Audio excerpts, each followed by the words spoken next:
नमस्कार, आप देख रहे हैं धा न्यूज और मैं हूं अभिषेक मिश्रा। देखिए, बिहार में एक विधानसभा की सीट पर उपचुनाव है। वैसे बिहार में कई और विधानसभा की सीटों पर उपचुनाव होने हैं। पता नहीं विधानसभा के चुनाव ही हो जाए, क्योंकि उसकी चर्चा भी होती है। नीतीश कुमार ये खेल भी कर सकते हैं और नीतीश कुमार को लेकर यह चर्चा होती है कि नीतीश कुमार विधानसभा का चुनाव जल्दी चाहते हैं। तो खैर, अभी विधानसभा के चुनाव को लेकर वैसी स्थिति परिस्थिति या उतने मजबूत संकेत नहीं दिख रहे हैं। लेकिन विधानसभा के उपचुनाव होंगे कई और सीटों पर भी। एक सीट रुपौली की विधानसभा सीट, जहां उपचुनाव की तारीख की घोषणा हो चुकी है, वहां उपचुनाव हो रहा है।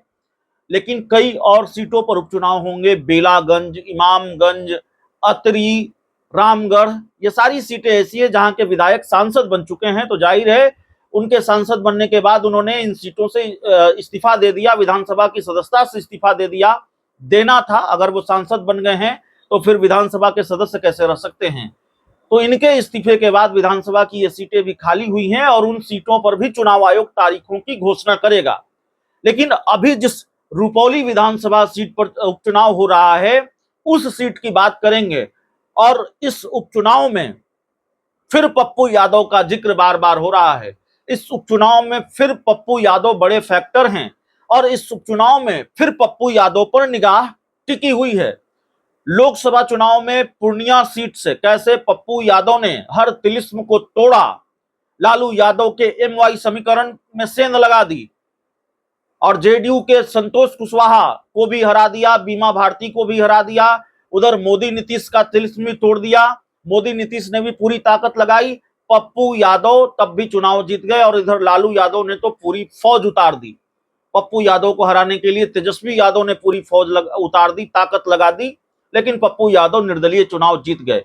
तो पप्पू यादव का निर्दलीय चुनाव जीतना इस बात को पुख्ता करता है कि वहां का जो कम से कम पूर्णिया में जो एमवाई समीकरण है वो पप्पू यादव के साथ है, जो यूथ है वो पप्पू यादव के साथ है। कुल मिलाकर जो वहां बहुतायत में वोटर है वो पप्पू यादव के साथ है, चाहे वो किसी जाति धर्म के हों। और तभी पप्पू यादव ने निर्दलीय लोकसभा का चुनाव जीता। और बीमा भारती और पप्पू यादव के बीच तो इतना भारी अंतर है कि वो अपने आप में एक रिकॉर्डिंग कर सकते हैं आप उसको। बीमा भारती की जमानत जब्त हो गई। अब बीमा भारती पर फिर भरोसा जताया है लालू यादव ने, उनको रुपौली विधानसभा सीट से फिर उम्मीदवार बनाया है।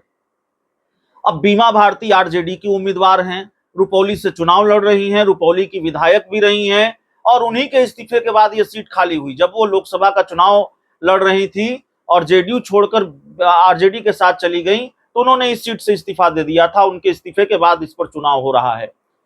तो सवाल यह है कि पप्पू यादव का साथ किसको मिलेगा, क्योंकि पप्पू यादव का साथ जिसको मिलेगा पलड़ा उसी का भारी होगा और उसी के जीत की संभावना मजबूत होगी। जेडीयू ने कलाधार मंडल को टिकट दिया है। पप्पू यादव ने अभी तक अपने पत्ते नहीं खोले हैं। पप्पू यादव ने एक बयान जरूर दिया। पप्पू यादव ने यह जरूर कहा कि देखिए, इंडिया गठबंधन की तरफ से अगर कांग्रेस का उम्मीदवार होगा तो उस उम्मीदवार का समर्थन वो जरूर करेंगे। और पप्पू यादव जाहिर तौर पर निर्दलीय सांसद हैं, लेकिन कांग्रेस के साथ हैं। कांग्रेस के साथ हैं और राहुल गांधी, प्रियंका गांधी का उन्होंने प्रचार भी किया, प्रियंका गांधी के साथ वो दिखे भी। तो जाहिर तौर पर पप्पू यादव कांग्रेस के साथ है। उन्होंने ऐलान किया कि कांग्रेस का उम्मीदवार अगर होगा तो वो मदद करेंगे, नहीं तो जो अच्छा उम्मीदवार होगा उसकी मदद करेंगे।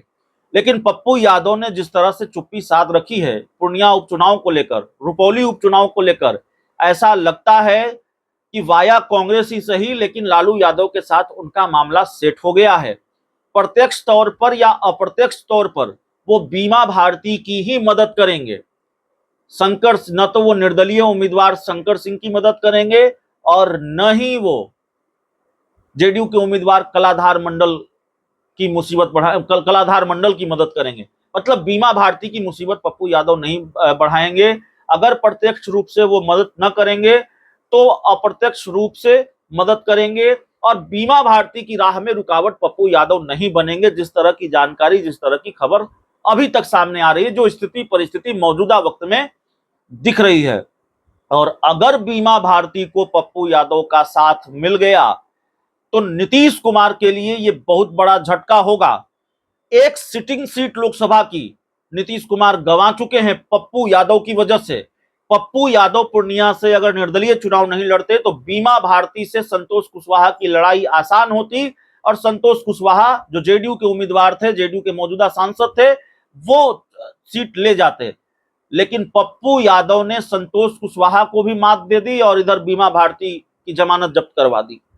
तो जाहिर तौर पर पप्पू यादव एक बड़े फैक्टर हैं और पप्पू यादव अगर बीमा भारती की प्रत्यक्ष या परोक्ष रूप से मदद करते हैं तो जेडीयू एक लोकसभा की सिटिंग सीट गंवा चुकी है, विधानसभा की सिटिंग सीट भी गंवा देगी, क्योंकि ये सीट जेडीयू की रही है। बीमा भारती रुपौली की विधायक रही हैं, तो वो जेडीयू के टिकट पर विधायक रही हैं। तो पप्पू यादव, अगर लालू यादव के साथ पप्पू यादव की सेटिंग हो गई है जैसी कि खबर आ रही है और वो बीमा भारती की मदद करने जा रहे हैं या फिर बीमा भारती के लिए कोई रुकावट पैदा नहीं करने जा रहे हैं, तो जाहिर तौर पर जेडीयू के लिए ये बड़े खतरे की घंटी है। जेडीयू के लिए, नीतीश कुमार के लिए ये बड़ा झटका है और जेडीयू एक विधानसभा की सिटिंग सीट भी गंवा सकती है। लोकसभा की सिटिंग सीट पूर्णिया गंवा चुकी है, पप्पू यादव की वजह से रुपौली की सीट भी गंवानी होगी जेडीयू को। बहुत बहुत धन्यवाद।